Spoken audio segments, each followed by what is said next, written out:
Abrir espaço para o que Ele quer fazer. Amém?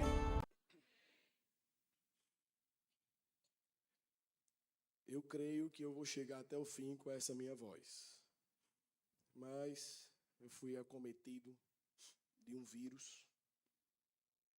Eu não estou transmitindo mais. A minha médica, eu tenho uma médica particular, uma bênção na minha vida. E ela me liberou para estar aqui. E eu queria, nessa noite, poder convidar você a abrir sua Bíblia no livro de Atos, no capítulo 1, no versículo 8. Pode deixar sua Bíblia aberta. Atos, capítulo 1, versículo 8.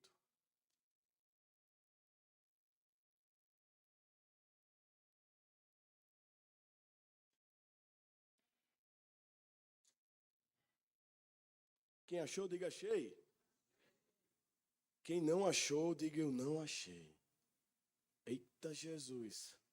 Vamos lá. Gênesis, Êxodo, Levítico, Número, Deuteronômio, Josué, Juízes, Ruth. E vamos lá. Mateus, rei do rebanho. E nós estamos muito felizes por isso. E essa série Vinho Novo, ela fala muito sobre o que nós estamos vivendo nesse mês. Então eu queria louvar a Deus por tudo que Deus tem feito no meio dessa família, no meio da Igreja Batista da Família. E queria pedir a você que você pudesse, em forma de gratidão, se essa igreja tem sido família na sua vida, em forma de gratidão, eu queria que você desse uma salva de palmas a Jesus por tudo que Ele tem feito em nosso meio. Louvado seja Deus, meus irmãos. Eu tive um sonho que chegaria uma água de coco aqui para mim, quando eu estava vindo para cá, uma jarra gelada. Olha isso! Cara, não foi combinado, que legal. Olhe para mim, meus irmãos. Certamente, em algum momento da sua vida, você já parou, sentou e ficou pensando: como é que será que seria o céu? Que cheiro? Qual cheiro que será que tem o céu? Como é que seriam essas ruas de ouro? Como é que... Será que no céu eu ia conhecer minha esposa? Será que no céu eu ia lembrar da minha mãe, do meu filhinho? Será que no céu, entre as esquinas das ruas de ouro, eu ia me topar com o pastor Djalma, ele ia olhar para mim e dizer: é sério, boy, que tu tá aqui? E eu ia dizer: eu não tô aqui. Eu não sei as respostas para tudo isso. Mas também existe outro tipo de pensamento que talvez alguns de vocês já pensaram, que é quando chegar no céu. Principalmente quando a gente é alcançado por um personagem bíblico. Rapaz, quando eu chegar no céu, eu queria apertar a mão de Adão e falar com ele. Eu queria encontrar Eva. Eu queria encontrar Eva para ter uma conversa com ela. Misericórdia, irmão. Eu queria encontrar Abraão e dizer: Abraão, como é que era, Abraão? Como é que foi seu pai da fé? Olha que Abraão, me conta aqui, Abraão. Tu foi uma bênção na minha vida, meu irmão. Moisés, vem cá, Moisés, como era encontrá-lo face a face? Moisés, olha para mim, me responde. Mas deixa eu te falar uma coisa. Hoje, que nós vivemos para pregar o Evangelho. E certamente, talvez você fosse surpreendido e talvez você, nessas esquinas do céu, fosse abordado por Abraão, por Isaac, por Jacó e perguntar a você: me diz uma coisa, como era viver com o Espírito Santo dentro de você? Me diz uma coisa. É porque na minha época, ele vinha e depois ele saía. Ele não habitava em ninguém. Era só pouquíssimos, só os sumos sacerdotes. O que vocês fizeram com o Espírito Santo dentro de você? Quais foram os feitos? Como era pregar essa mensagem? Como era a fé quando você tem o Espírito Santo dentro de você? Conta pra mim, por favor, o que vocês fizeram? Eu não sei o que você está perguntando. Mas essa mensagem é a última mensagem dessa série desse mês, que fala sobre o vinho novo. E o vinho novo é sobre ele, sobre o nosso amigo Espírito Santo, sobre o Espírito Santo que é o Consolador, sobre o Espírito Santo que é o nosso amigo, o nosso amado, a terceira pessoa da Trindade, aquele que nós precisamos ter intimidade, aquele que é a pessoa que repousa dentro de nós. Nós temos a forma perfeita para caber nosso amigo Espírito Santo. Ele te ama de uma maneira tamanha que ele intercede por você com gemidos inexprimíveis. Que amor é esse? Que Espírito é esse? É o Espírito Santo. O Espírito Santo que sela, que preserva, que te faz perseverar até o fim. O Espírito Santo, ele é digno da nossa adoração nessa noite. Eu queria que mais uma vez você desse uma salva de palmas ao Espírito Santo. Quando nós falamos sobre ele, nós precisamos referenciar a presença do Espírito Santo, pois ele é santo. Ele é o vinho novo derramado sobre nós. O que eu quero nessa noite trazer para você é te fazer compreender que quando Jesus na cruz do Calvário bradou o tetelestai, ele começa e nós deixamos de ser o povo de Deus e passamos a nos organizar como igreja de Jesus. E Jesus agora em Atos 1:8, eu queria que vocês pudessem me ajudar. E no 3, todos leem, por favor. 1, 2, 3.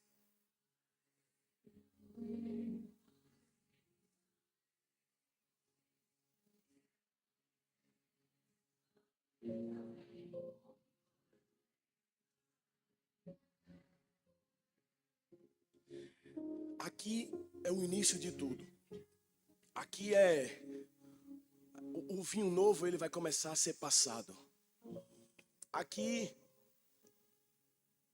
em Atos 1:8, de um panorama geral dele, Atos, nós vamos entender que essa promessa de Jesus, dita por ele na hora que ele foi assunto aos céus, ela se cumpre em Atos 2. Em Atos 1:8, vem a promessa, que lemos agora. Em Atos 2, vem o cumprimento dessa promessa, Pentecostes. Desceu sobre eles e estavam todos reunidos, perseverando unânimes em oração, e desceu línguas repartidas como que de fogo, e eles falavam na língua dos outros que estavam ali as maravilhas de Deus. Mais de 15 nações, o evangelho começa a se internacionalizar. Atos 2:47, nós damos o primeiro passo, literalmente, como igreja, mas uma igreja agora completamente revestida de um vinho novo, de uma promessa, e essa promessa chama-se Espírito Santo. Ele foi e disse: eu deixarei um outro consolador para vocês. Atos 3, 4, Atos 5, esse evangelho começa a ir para Jerusalém e Judeia. Uau, só falta agora Samaria e os confins da terra. Atos 6 é registrado o primeiro derramamento de sangue por causa dessa mensagem. Um homem chamado Estevão. Um jovem chamado Estevão.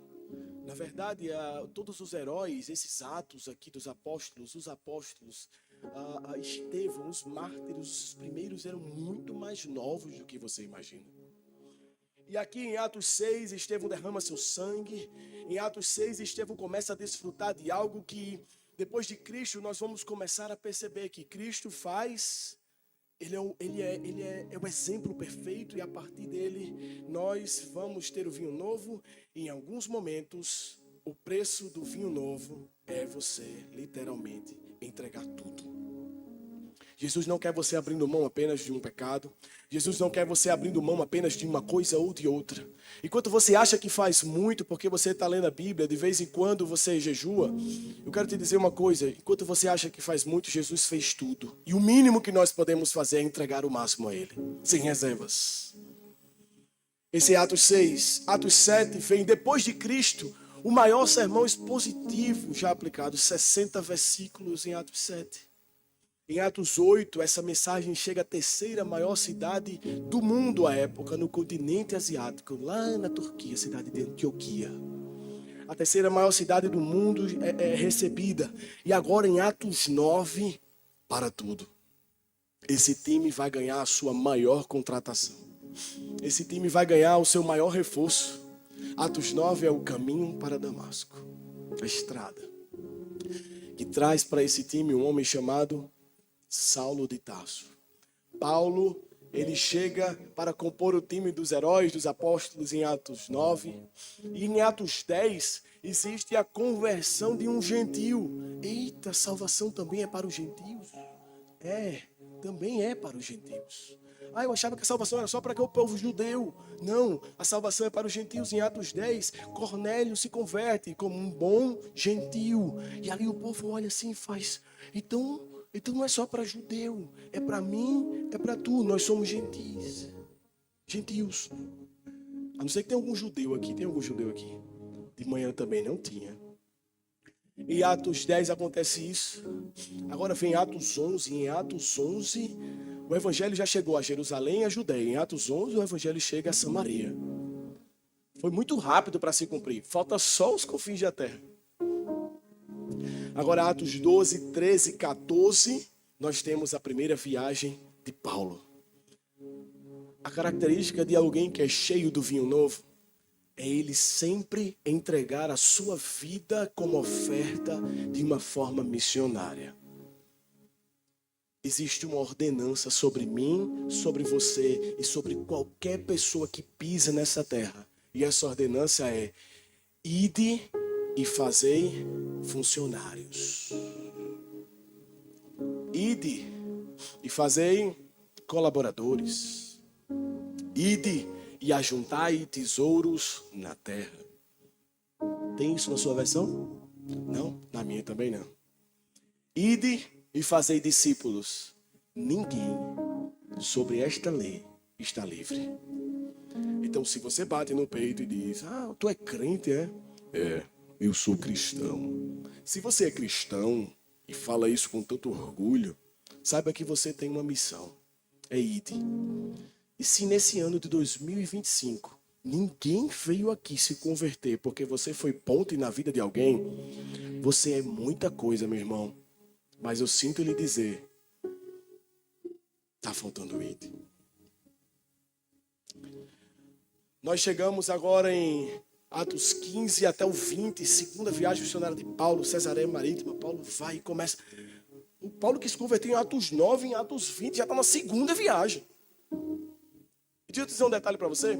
Paulo era um homem que tinha condições, Paulo é um homem que tinha uma caneta poderosa, Paulo era um homem de cidadania romana. Vale muito mais do que o green card valia na década de 90, que hoje nem vale tanto assim. Green card de cidadania americana. E Paulo agora abre mão de tudo isso em Atos 20, e agora vem do Atos 20 até Atos 26, Paulo vai desfrutar do preço do vinho novo. E o preço dessa mensagem, para Estevão custou a vida. E para Paulo, custou seus títulos. O preço do vinho novo, às vezes, é você abrir mão dos seus títulos. É você abrir mão de quem você acha que você é, no sentido de que você pode ter conquistado algo. Jesus pode te pedir isso. E te fazer descer desse pedestal e você reconhecer que por ele eu preciso entregar, no mínimo, meu tudo. Paulo preso de Atos 20 a 26. Em Atos 27, ele vai retornar agora para a sua cidade depois de dar uma volta toda pregando essa mensagem. E a cidade de Roma que ele vai retornar, coitado de Paulo, vai retornar perdendo tudo, vai retornar como prisioneiro, vai retornar vindo como de um naufrágio em Atos 27. Em Atos 28, o último capítulo, ele vai trazer algumas narrativas e não acaba. Porque certamente você já ouviu falar que nós somos Atos 29. Eu não gosto de fazer isso, mas hoje eu preciso que você faça. Olhe para este varão que está ao seu lado e diga para ele assim: varão, Atos 29 é tu, viu? Atos 29 é você, Atos 29 sou eu. E o que nós vamos ouvir nessa noite é que se nós nascemos num país livre para pregar o Evangelho em uma das gerações mais livres, nós seremos muito cobrados sobre isso. Muito. Que Deus tenha misericórdia de nós. Acabou Atos. Agora, vamos entender que a igreja, ela vai passar por por um processo. O primeiro ano depois de Cristo, Roma domina e Roma vai dominar por longos anos.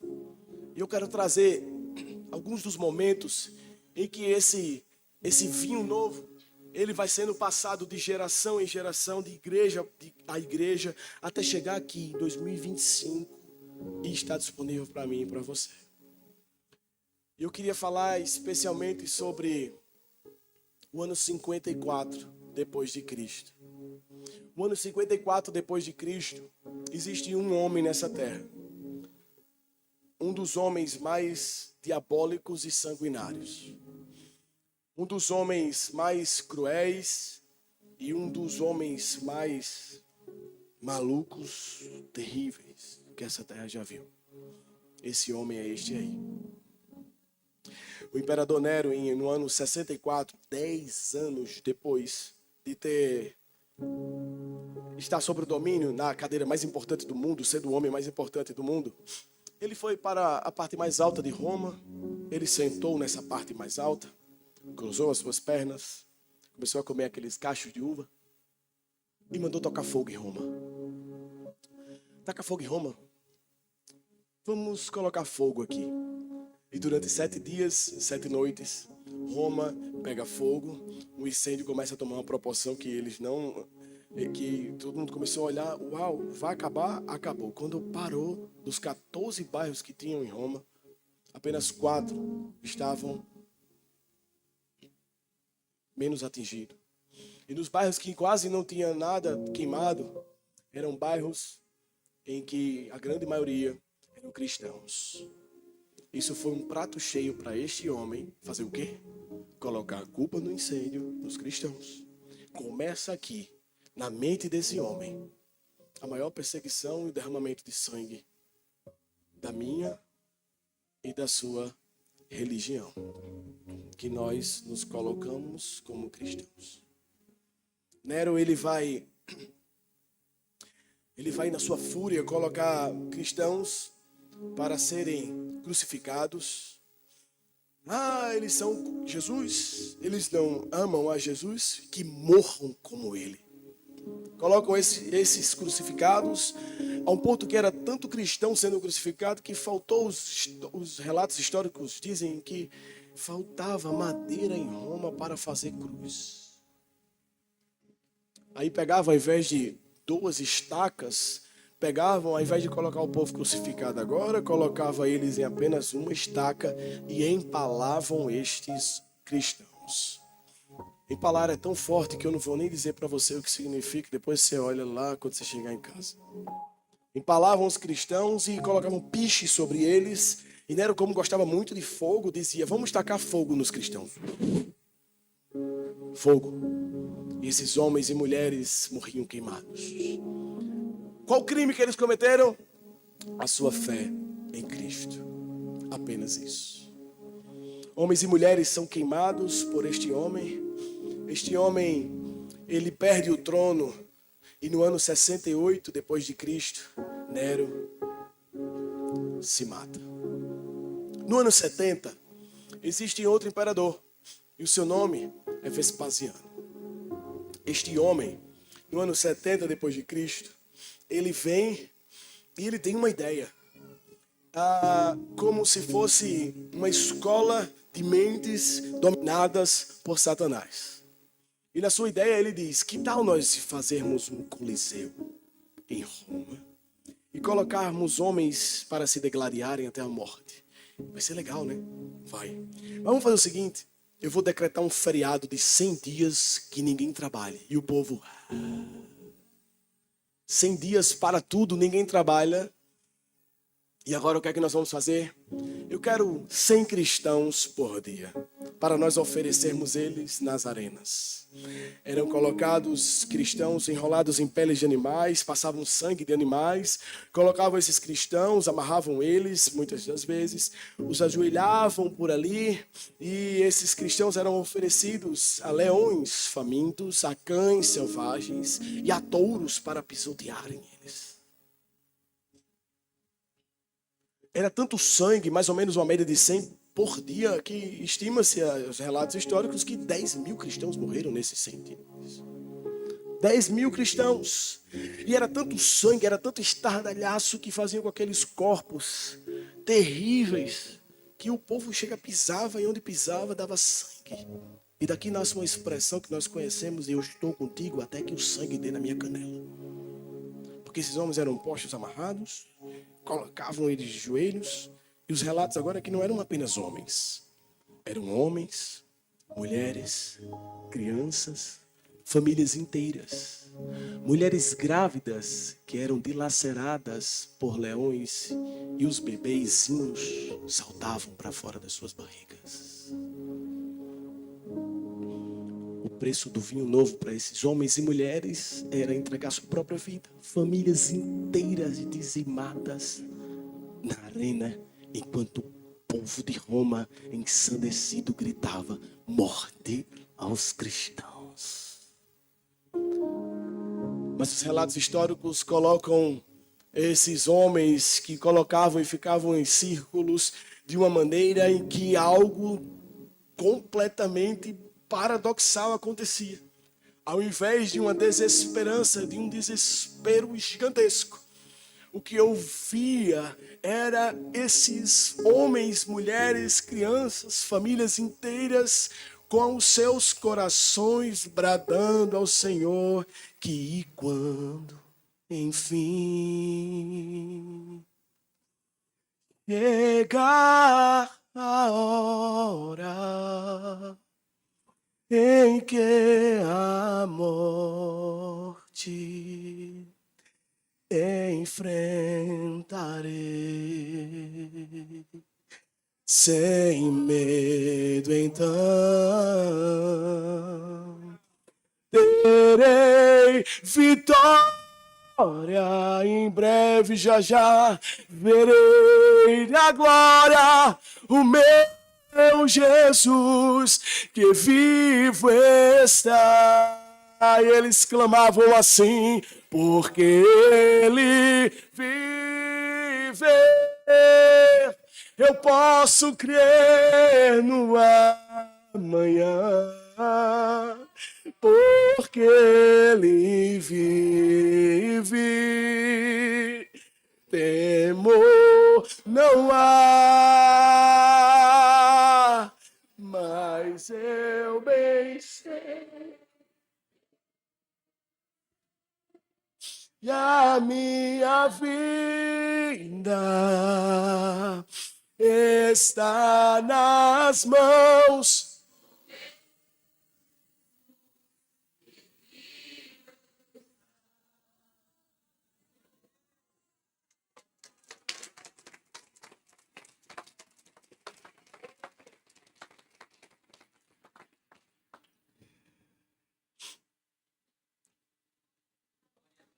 Essas lágrimas não são para emocionar você. E nem pedir o teu dinheiro no final do culto.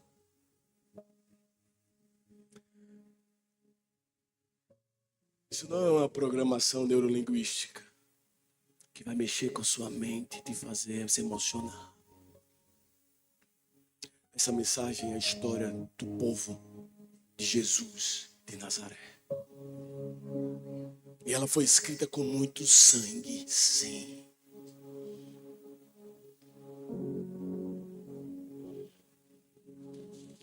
Tem misericórdia de nós, Jesus. No ano 81, se você achava que não podia piorar, a coisa começa a complicar ainda mais. Domiciano assume o império. E este homem, ele tem um grande trunfo em suas mãos. Ele vai ficar marcado para sempre como um imperador que mandou matar a última testemunha do colégio apostólico. Existia ainda um homem do colégio apostólico vivo e o seu nome era João. Há relatos históricos de que João, por ordem de Domiciano, foi colocado em um caldeirão de óleo fervente E João ali no caldeirão de óleo fervente, ao ser posto naquele caldeirão, ele emergiu, saiu do caldeirão e nem um pelo tinha sido queimado.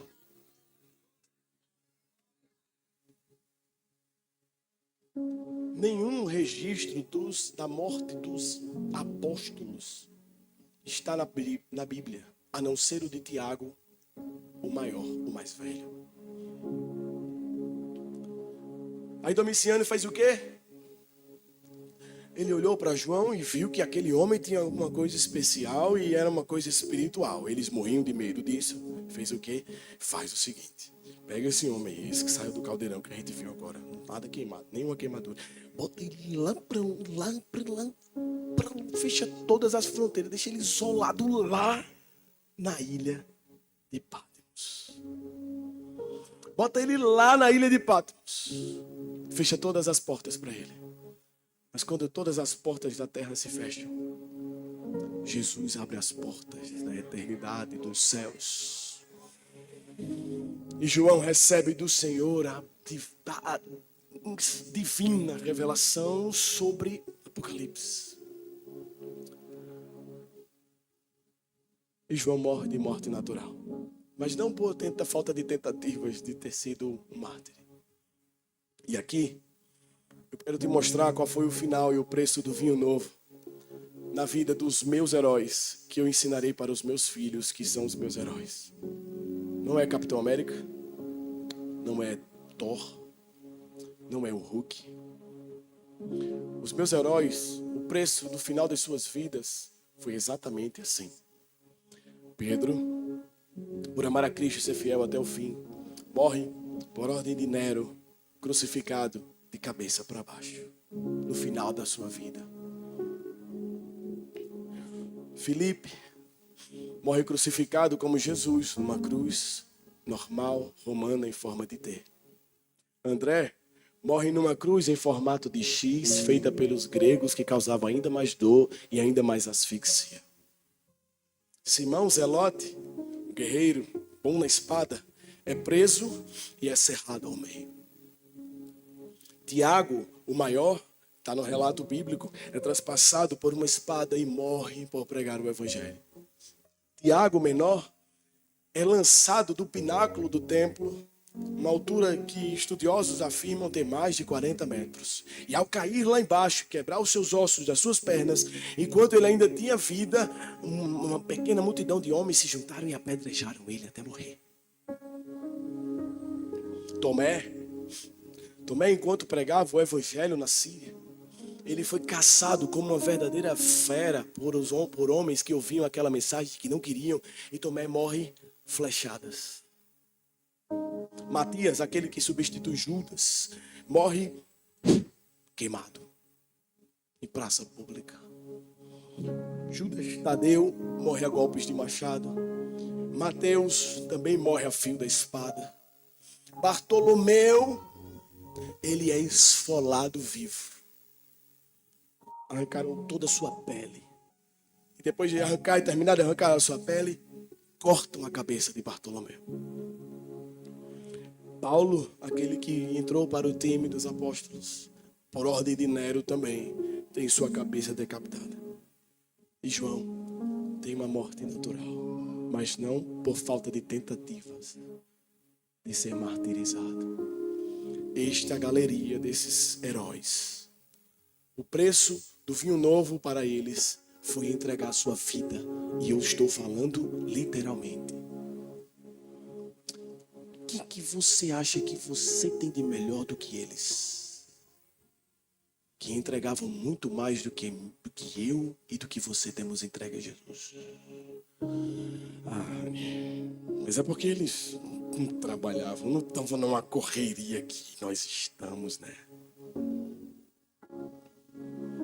Meu irmão, se Paulo pudesse mandar um áudio para a nossa geração, eu tenho certeza que você largaria seu celular e vinha aqui para o gabinete do pastor Djalma e dizer: pastor, pelo amor de Deus, Paulo me mandou um áudio, o que é que eu estou fazendo da minha vida? Nós vivemos na geração mais livre para pegar esse evangelho. e para sermos pontes para que pessoas desfrutem do vinho novo. Mas nós só somos pontes para pessoas desfrutarem de um vinho novo se nós formos cheios até transbordar deste vinho. E talvez hoje seja o dia de você ser cheio do vinho novo. Eu vou chamar você aqui na frente, você vai se arrepender dos seus pecados, e o que é que vai acontecer? Nada demais. Ou você acha que você vai se levantar de uma experiência mística aqui, e agora você vai ter superpoderes? Não. Mas espiritualmente falando, existe um vinho novo que vai ser posto dentro de você. E esse vinho novo chama-se o Espírito Santo. E ele te capacita. Ele sim lhe capacita de maneira diária. Eu vou me arrepender hoje e até o final do ano eu estou garantido. Não.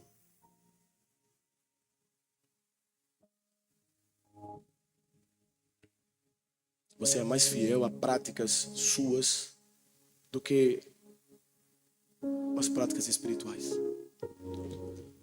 Você é mais fiel e mais regrado na alimentação do que na oração. Você é mais fiel e mais regrado na academia do que na sua alimentação. Ah, mas os apóstolos não precisavam malhar, né? Para que tá ficando feio. Eu quero dizer que eu estou pregando diante de um espelho. Eu acho que eu já fui quebrado de manhã. Quem estava aqui viu. Você é mais fiel ao seu time de futebol do que você é fiel a Jesus. Você faz mais por ele do que você faz para Jesus. Você já pagou dinheiro na camisa oficial do seu time e você nunca deu uma oferta. E se eu falar dos vascaínos aqui, meu Jesus, é muita fidelidade.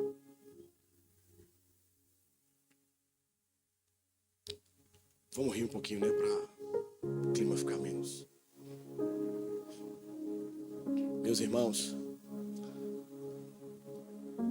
isso é o Evangelho. O que contaram para você, fora dessas 4 linhas aqui, mentiram, viu? Mentiram para você. E você não vai poder alegar isso diante do Senhor. Sabe por quê? Porque Jesus vai dizer para você, mas você tinha a Bíblia na sua língua para ler. Você viveu numa geração que você tinha a Bíblia em todas as versões no seu celular. Mas você decidiu baixar aplicativos que não convêm. Nós estamos completamente perdidos. Porque sobre nossa geração, nós estamos num caminho de tanta liberdade que talvez esse seja o nosso maior problema. Nós somos livres demais. Vamos prosseguir? Agora nós já vamos para o ano 311. Para 2025 falta ainda um bocado. Mas no ano 311, esse homem aí, que não tem beleza alguma sobre ele, Jesus ajuda. Este homem senta na cadeira do Império de Roma, chamado Constantino, 311 depois de Cristo. Sabe o que é que Constantino vai fazer? Constantino, ele vai encerrar a perseguição aos cristãos. Constantino, ele vai ser o responsável por pegar tudo isso que acontecia, um homem inteligente, articuloso, perceber que quanto mais matavam cristãos, mais eles proliferavam. Parece que o sangue desse povo fazia com que novos deles surgissem. Era uma mensagem que eles já começavam a ver nessa época em reuniões filosóficas e entendendo assim: ninguém, filosoficamente, psicologicamente, morre por uma mentira. No momento em que você vê a espada a entrar em você, você vomita e diz: para, era mentira. Mas se for uma verdade que conquistou você e a sua mente, a espada entra, você morre e você não nega a verdade. É impossível morrer por uma mentira. E Constantino, ele vai pegar isso e vai dizer: eu já sei o que eu vou fazer, calma. Eu vou pegar então a religião e vou tornar ela a religião do Estado. Pega a igreja aí e coloca ela no Estado. Vamos fazer com que a igreja e o Estado sejam um só. Vamos colocar a igreja agora na política. Traga a igreja para o império. E agora nós vamos ter a igreja sob o nosso controle. Constantino, fazendo isso, abre as portas para uma verdadeira deforma. Por falar em deforma, que nos lembra a reforma, essa semana vão completar 508 anos do maior advento após o Pentecostes da história da igreja, a Reforma Protestante.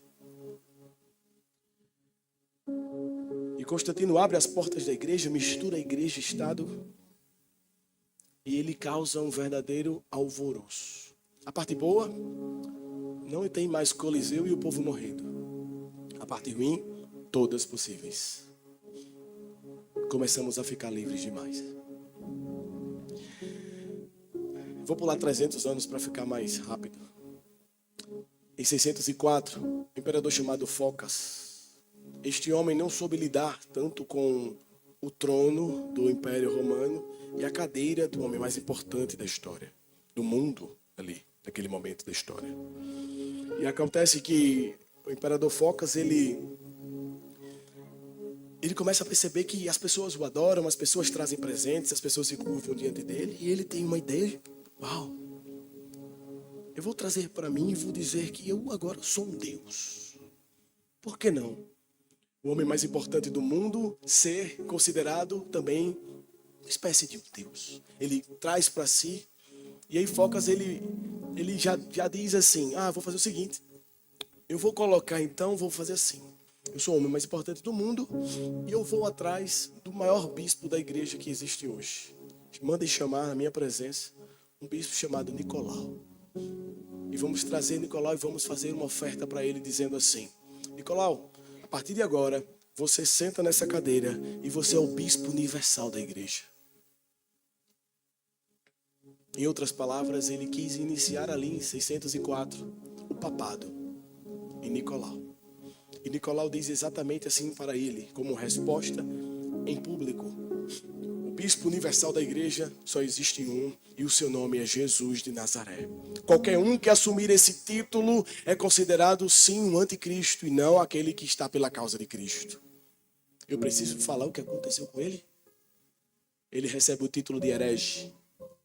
E para esta época, os hereges eram perseguidos e tinham suas cabeças valiosas. Quem matasse um herege não tinha crime sobre ele como imputação.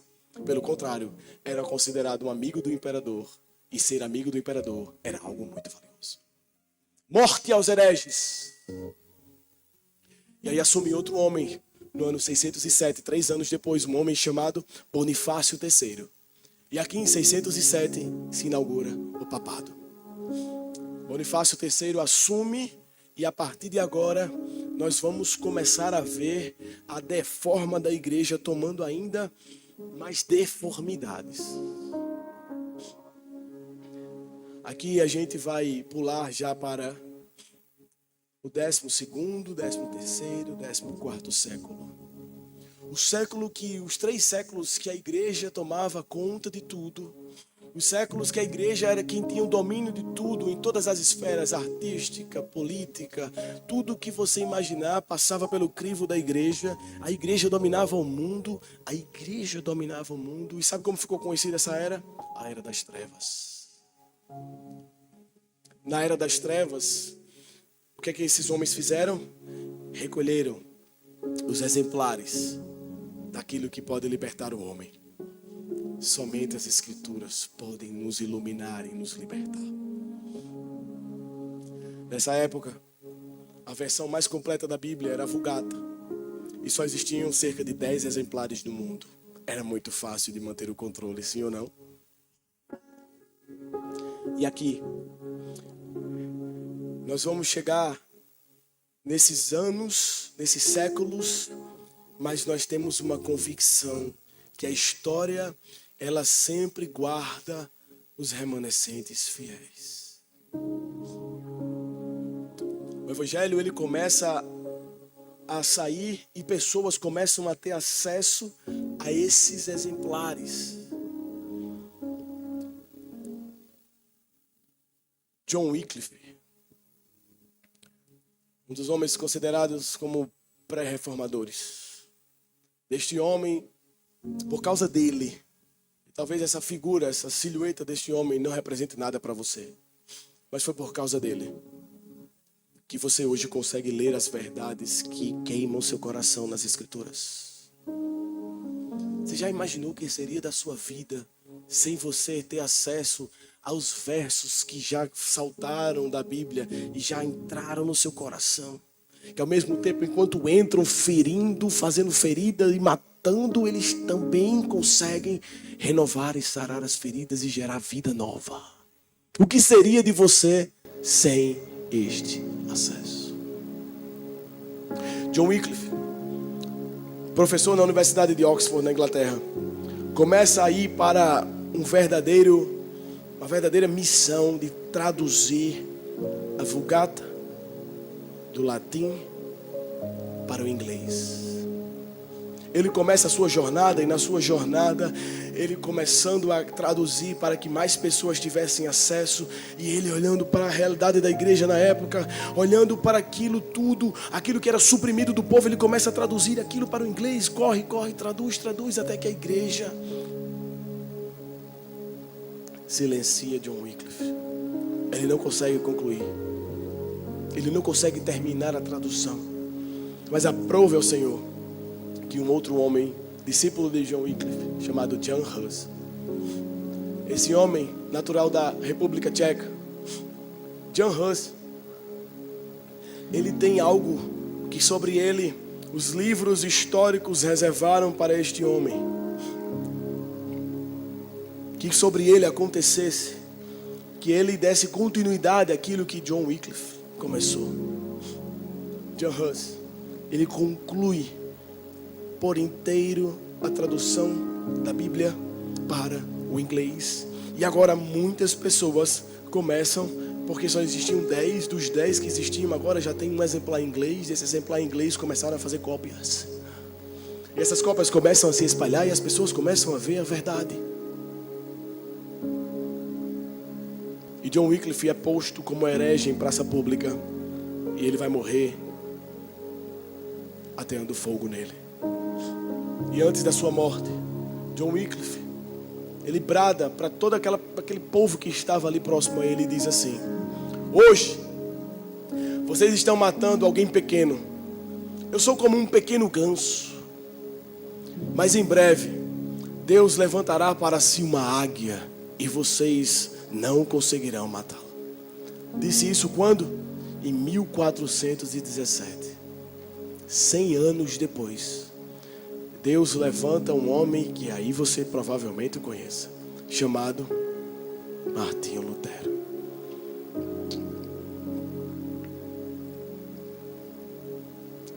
Deus levanta esse homem na Alemanha. Lutero aos 16 anos tinha um sonho de ser advogado. Lutero era filho de pais que tinham condição financeira, tinha acesso à educação. E Lutero, ele começa a ingressar na faculdade de Wittenberg.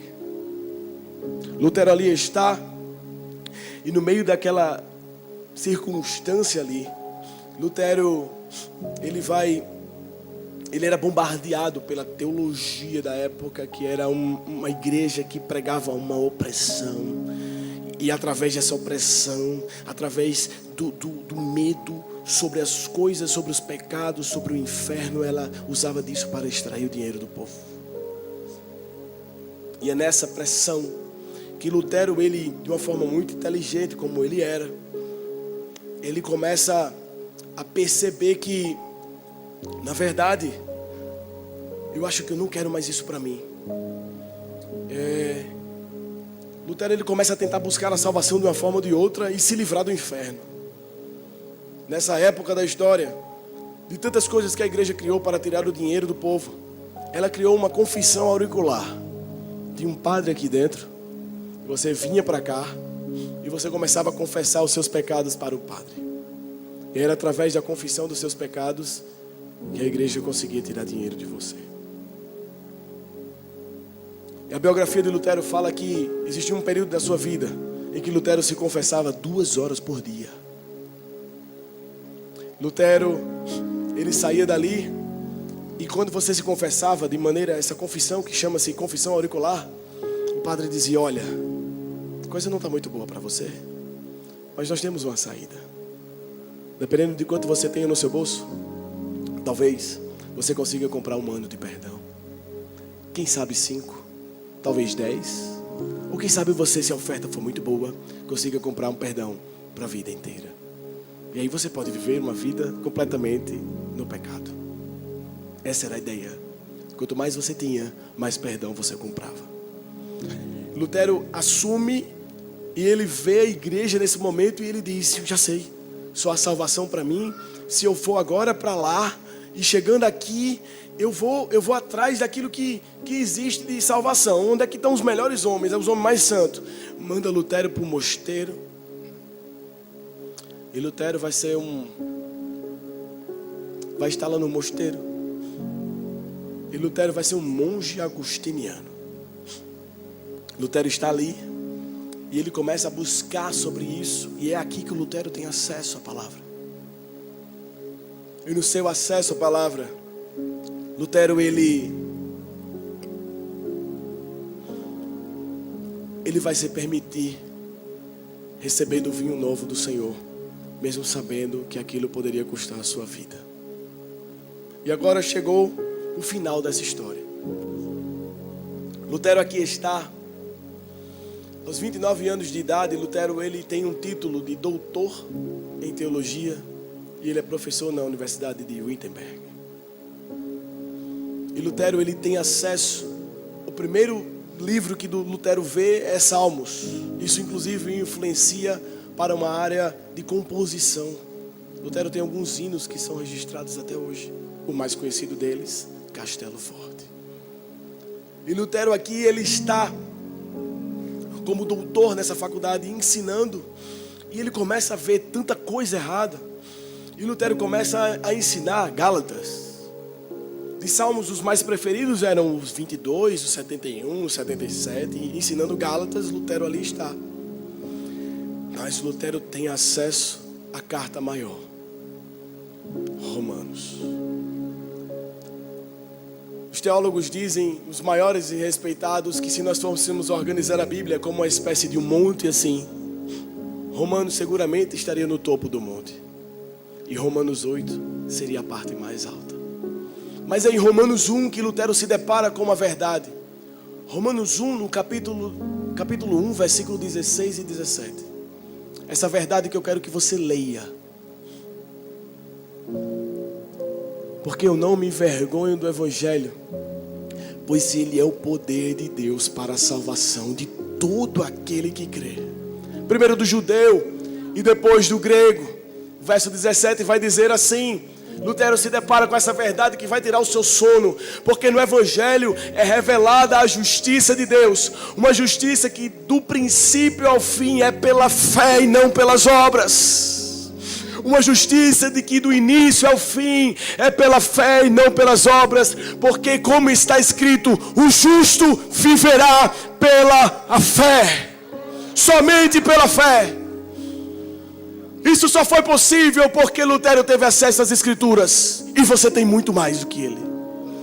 Somente as Escrituras trazem para Lutero essa sensação de que ele vai ler Efésios 2 e vai ver: somente pela graça nós somos salvos e é por meio da fé. Somente pela fé o justo viverá dessa fé. Somente por causa de Cristo, pela causa de Cristo. Colossenses 15 vai dizer para nós que ele é a imagem do Deus invisível.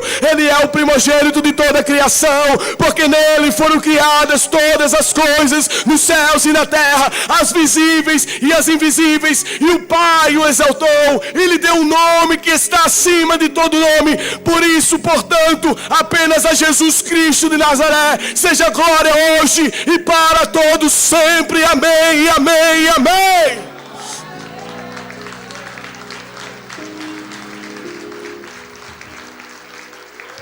O Papa Leão X quis construir a Basílica de São Pedro, essa que nós conhecemos hoje. E precisava de muito dinheiro para fazer uma obra faraônica. E dentre tantas coisas, este homem cria o quê? Ele começa a colocar na cabeça da igreja, ia pregar sobre que Maria, ela é corredentora. Não é Jesus apenas. A diferença da nossa Bíblia para a Bíblia dos católicos são 7 livros apócrifos que existem lá, diferentes dos nossos. Nessa época, os 2 versos que mais eram colocados missas para o povo estavam em Eclesiástico 3:33, não é Eclesiastes. Estava no livro de Tobias, no capítulo 14, verso 9. Ambos os textos diziam que, assim como a água apaga o fogo, as esmolas fazem expiação pelo seu pecado. Essa era a mensagem de uma igreja que criou tudo para arrancar o dinheiro e para tirar do povo, extrair dele. Uma igreja que queria avançar, completamente deformada. Mas Lutero se levanta, e no dia 31 de outubro de 1517, ele vai até a porta, a parede da igreja que tinha no castelo de Wittenberg. E Lutero traz um documento para combater todas essas heresias que eram pregadas. Cola esse documento em praça pública, no castelo, na parede. E esse documento, ele colocou um título das 95 teses. Um homem inteligente. Porque ele sabia que no próximo dia, 1º de novembro, era o dia de Todos os Santos. E a igreja amanheceria cheia de pessoas. E ali Lutero apregou aquele documento. Sobre luz de velas, à noite ele vai e coloca tudo ali. E o povo começou a amanhecer no outro dia e olhar para aquele, e começaram a ler. E eles começaram a ver todas as 95 teses, elas eram embasadas biblicamente, e a sua grande maioria no livro de Romanos. E o povo começou a olhar e a dizer: não, mas isso não pode ser assim. Não, a gente não pode permitir isso. Começaram a juntar 1, começaram a juntar 2, começaram a juntar 10. E começaram a ter uma pequena multidão de pessoas que protestavam, protestantes. Ali nascia uma segunda geração da Igreja do Senhor. Em 1521, Lutero recebe uma ordem do Papa Leão X para se retratar das 95 teses. Ou você rasga esse documento e diz que você está completamente equivocado e desfaz o que você fez, ou você nunca mais terá paz na sua vida. Nós vamos caçar você. A resposta de Lutero foi: eu não posso ir contra a minha consciência, porque quem manda na minha consciência é Jesus de Nazaré. Lutero foge dali, apaga tudo dele, inclusive seu nome. A partir de agora ele atende por um nome de Cavaleiro Jerônimo. Lutero se esconde num castelo. E é nesse castelo que, sabe o que ele vai fazer? Ele não vai ter medo. Ele não vai tremer de medo. Ele vai traduzir a Bíblia para o alemão.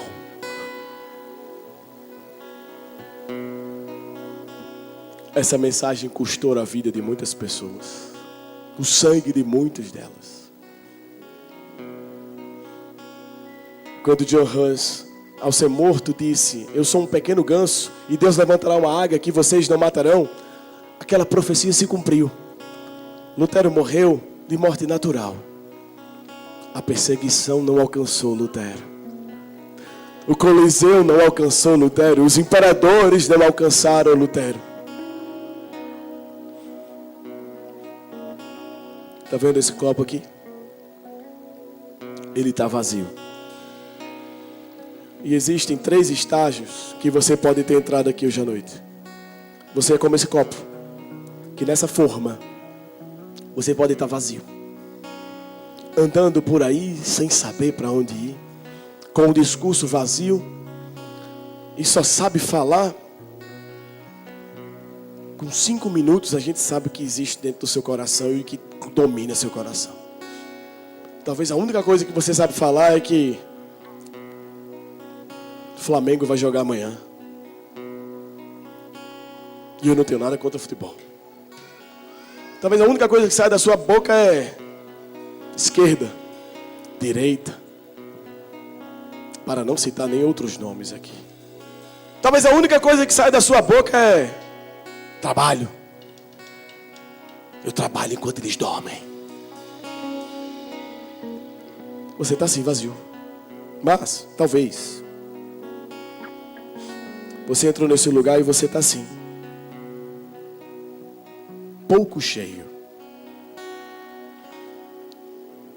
Se permita imaginar comigo que eu vou agora colocar fogo no meu dedo. E aqui vai ter uma chama embaixo. Vou acender esse fogão aqui.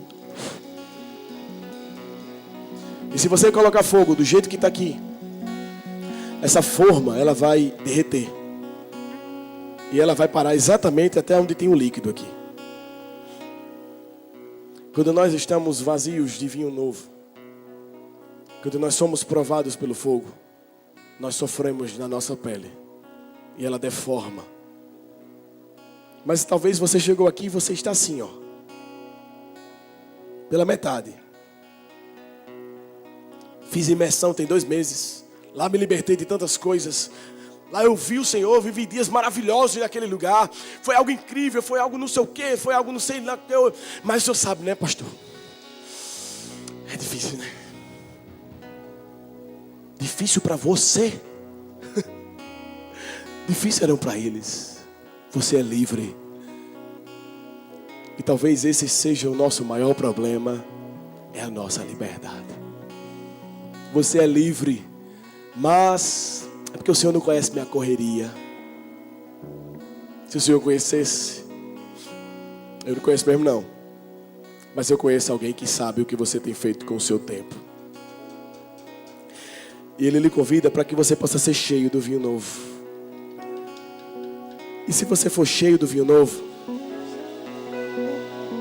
e você colocar esse fogo e aumentar ele, ele vai aqui queimar a borda. A borda vai ser queimada. Ainda vai sofrer alguma coisa. Mas o que Jesus nos chama nessa noite é para que pela graça, de geração em geração, começando em Cristo na cruz do Calvário, passando por todos os apóstolos em Atos, chegando em todos esses homens que eu citei nessa noite, esse vinho novo fosse ofertado para você. E a fonte, ela é muito maior do que a forma. E que você possa nessa noite sair desse lugar transbordando desse vinho novo. Que esse vinho novo lhe alcance, que você seja transbordante nessa noite do vinho novo. E esse vinho novo é o Espírito Santo.